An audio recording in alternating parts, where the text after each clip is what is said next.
Alice in Wonderland. One warm afternoon, Alice was sitting beside her sister on the riverbank.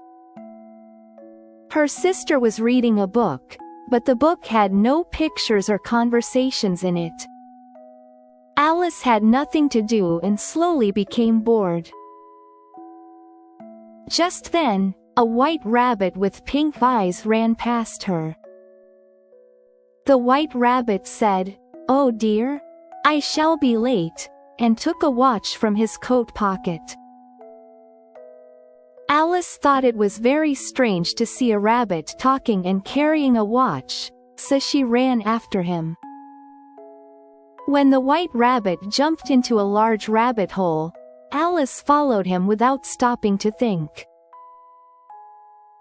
The hole went straight down, and Alice fell slowly for a very long time.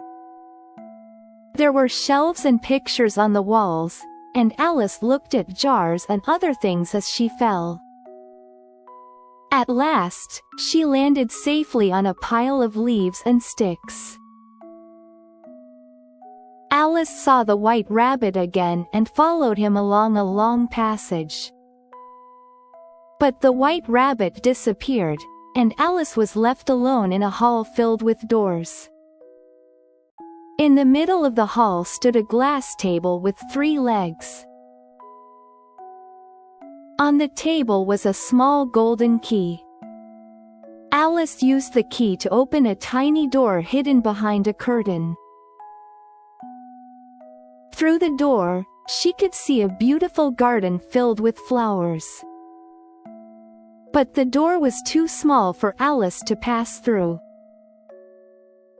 She drank from a bottle marked, "Drink me," and her body became smaller. However, she had left the golden key on the table, and now she was too small to reach it. When Alice ate a cake marked, "Eat me," her body began to grow instead. Alice grew so tall that her head nearly touched the ceiling, and she could not leave the hall. She became sad and cried many large tears. Then the white rabbit appeared, carrying white gloves and a fan. When he saw the enormous Alice, he became frightened and dropped the gloves and fan as he ran away. While Alice was holding the fan, her body became small again. The tiny Alice fell into the pool made from her own tears. A mouse, a duck, a dodo, and many other animals were swimming in the pool. After they reached the shore, the animals tried to think of a way to dry themselves. The dodo suggested a caucus race with no clear starting point or finish line. After everyone ran in different directions, the dodo declared that everyone had won. When Alice spoke about her cat Dinah, the animals became frightened and left. Then the white rabbit returned and mistook Alice for his maid. He ordered her to go to his house and bring back his gloves and fan.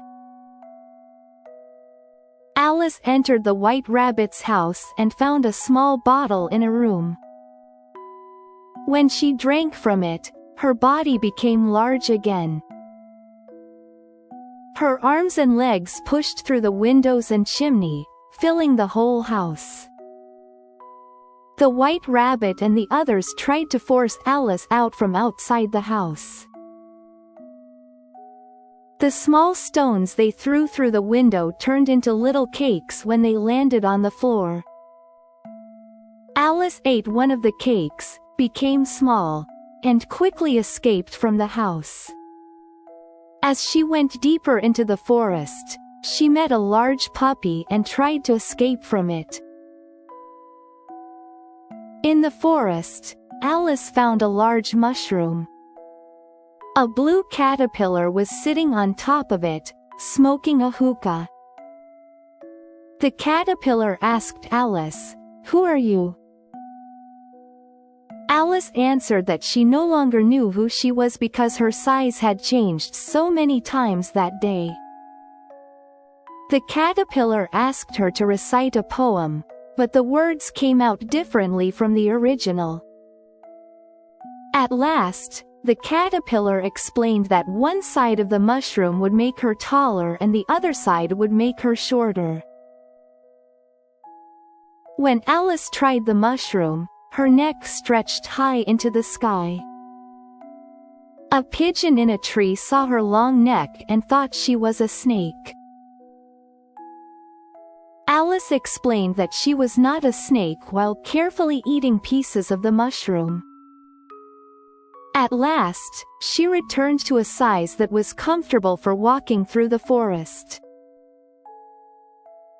In the forest, Alice found a fish footman and a frog footman standing outside a small house. The fish footman delivered an invitation from the Queen of Hearts to the Duchess. When Alice entered the house, the kitchen was filled with thick clouds of pepper. The Duchess held a crying baby while the cook threw pots and dishes around the room. The Duchess pushed the baby into Alice's arms and left for the Queen's croquet game.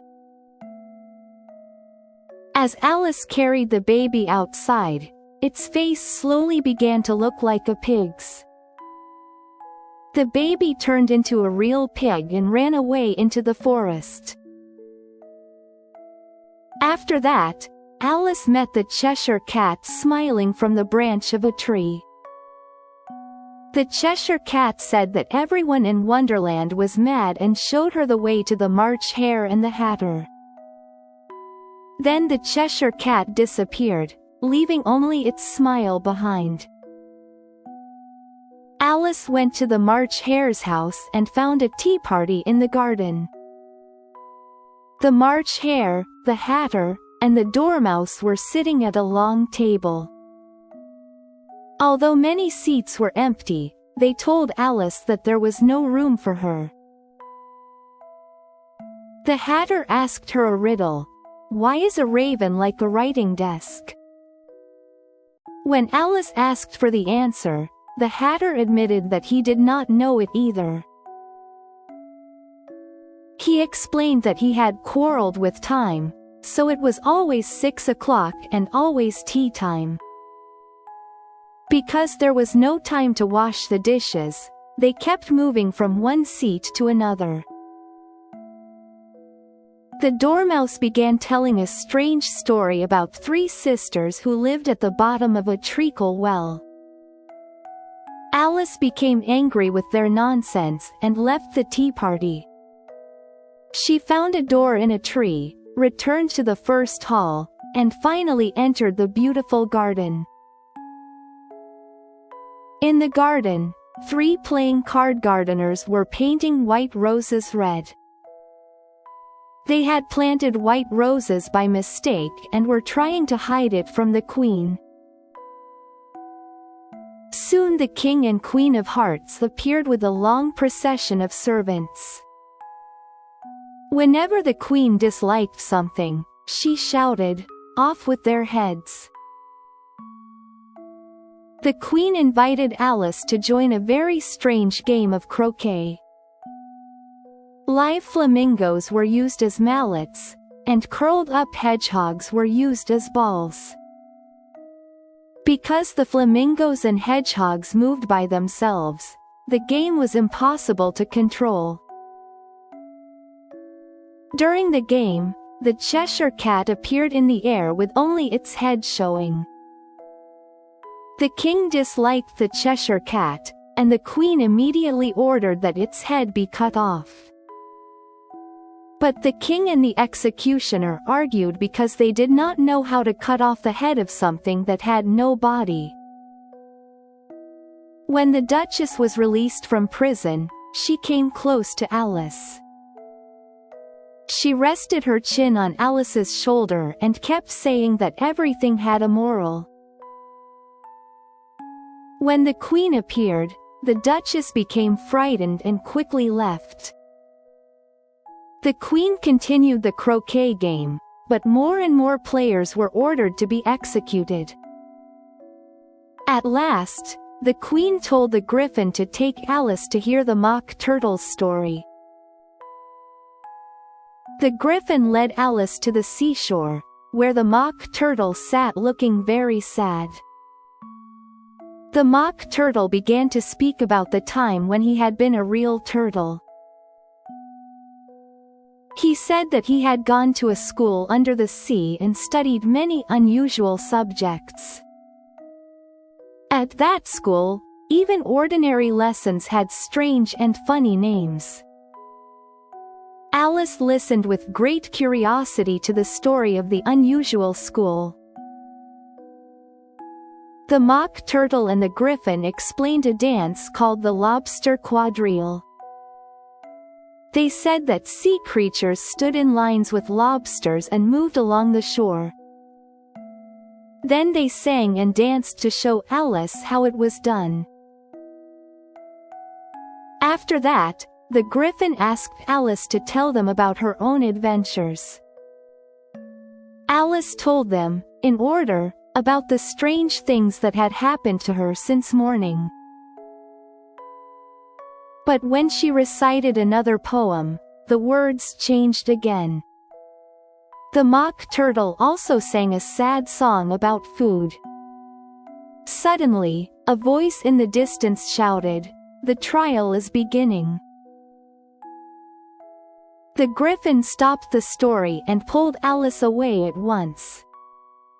Alice hurried toward the courtroom without even having time to say goodbye to the mock turtle. In the courtroom, the King of Hearts sat in the judge's seat. The Knave of Hearts was on trial for stealing the Queen's tarts. 12 animals sat in the jury box and wrote everything down on slates. The White Rabbit blew a trumpet and read the charge against the knave. The Hatter was called as the first witness, and the March Hare and Dormouse came with him. The Hatter drank tea and gave a confusing and useless statement. The King and Queen threatened him again and again, and at last he ran out of the courtroom in fear. Next, the Duchess's cook was called, but she gave almost no useful information. As the trial continued, Alice slowly began to grow back to her normal size. Then the White Rabbit called Alice's name as the next witness.